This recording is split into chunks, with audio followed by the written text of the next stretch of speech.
Les origines de la confrérie Saint-Étienne d'Alsace remontent au XIVe siècle.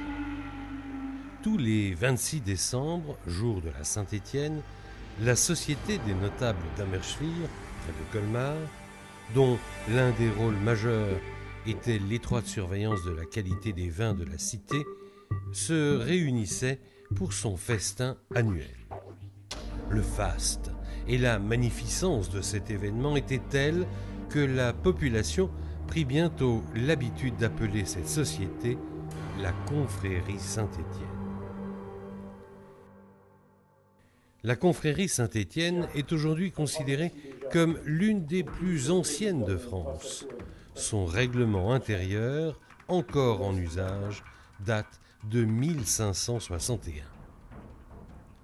Après une longue période prospère, elle subit, après la Révolution française, un lent déclin et s'éteint en 1848.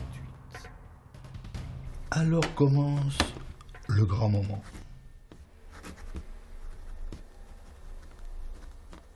C'est la communion.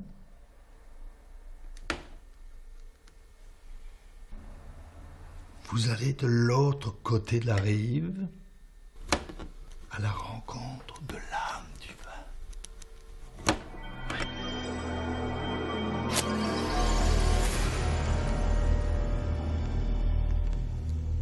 Sous l'impulsion d'un groupe de viticulteurs et d'amis du vin d'Alsace, elle ressuscite sous la forme actuelle en 1947 dans le but de faire connaître et aimer les vins d'Alsace.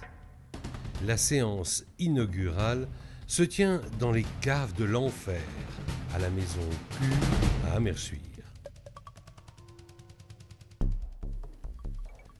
Pour tous les hommes présents dans l'obscurité humide, un seul but, faire revivre l'esprit originel de la confrérie moyenâgeuse.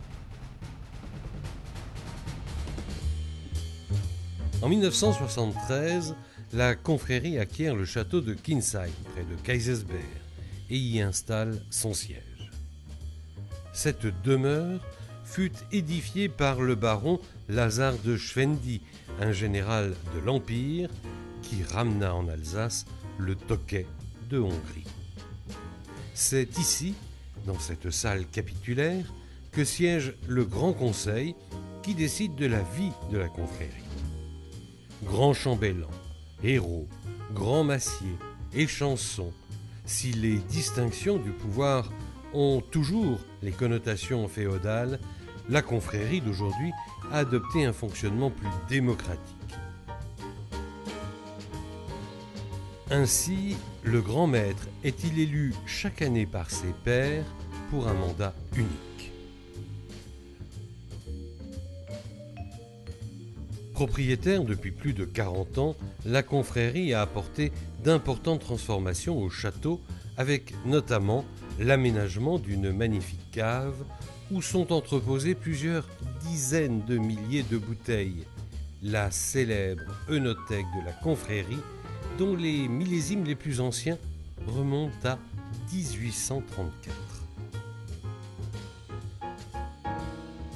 Véritable conservatoire des trésors du vignoble, l'œnothèque abrite aussi la fameuse collection Méquillet, 200 bouteilles de vin d'Alsace, miraculeusement sauvées des 2 guerres mondiales et dont les millésimes s'étendent de 1834 à 1937.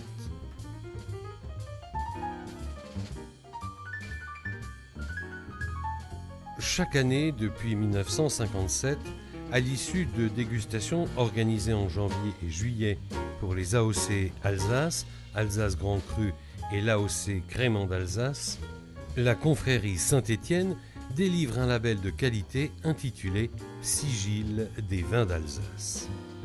Seuls sont admis à ces dégustations les vins des confrères. Ils doivent provenir de l'avant-dernier millésime précédant la dégustation ou des années antérieures, notamment pour les vendanges tardives et sélection de grains nobles. Et ils doivent être déjà embouteillés. Chaque vin recevant le sigil obtient également le droit d'entrer dans l'histoire. Il figure, à raison de 12 bouteilles, dans l'œnothèque de la confrérie.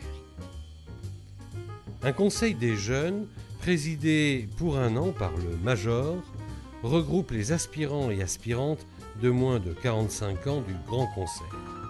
Ils travaillent activement aux missions de la confrérie et ont tout particulièrement en charge le soin de l'œnothèque.